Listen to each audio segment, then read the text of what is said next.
The power in the word of God. Nguvu katika neno la Mungu. Tukisoma katika vitabu vingi wakati wa Yesu wakati mwingi alikuwa na hubiri maeneo ya nyikani. Na unajua nyikani wakati mwingi kuna upungufu wa vitu vingi. Nyikani hakuna maji, nyikani hakuna vyakula, na wakati mwingine hata kivuli kupata ni ngumu. Yaani kwa kifupi, nyikani sio mahali pa kupendeza sana. Lakini katika rekodi zilizonakiliwa katika Biblia, Yesu alihubiri hiyo nyikani na kufuatwa na maelfu na umati mkubwa wa watu. Tukiangalia pale Luka 5 verse 1, ilikuwa ni asubuhi na mapema.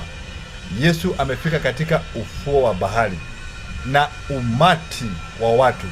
Kumbuka ni asubuhi na mapema, na unajua kawaida ya asubuhi baridi ni nyingi, lakini wale watu walikuwa na lengo moja, kusikiliza neno la Mungu kutoka kwa Yesu.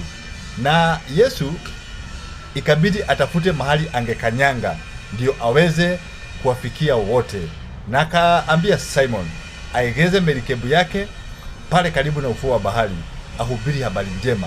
Hata wakati anaitisha merikebu, wale watu wamesubiri, hawana haraka, kwa sababu neno la Mungu liko na nguvu ya kuvuta watu. Neno la Mungu liko na kibali. Ukilihubiri jinsi lilivyo, ukilihubiri kama vile Yesu alipokuwa kilihubiri, liko na nguvu, liko na uwezo wa kujiitania. Imagine jangwani, ni asubuhi na mapema, watu wanang'eng'ana. Hata inasemekana pale walikuwa wanafinyana, na mahali watu wanafinyana sio watu wawili ama watatu, ni maelfu na maelfu ya watu. Kusudi ni gani? Kusudi ni moja, kusikiliza habari njema.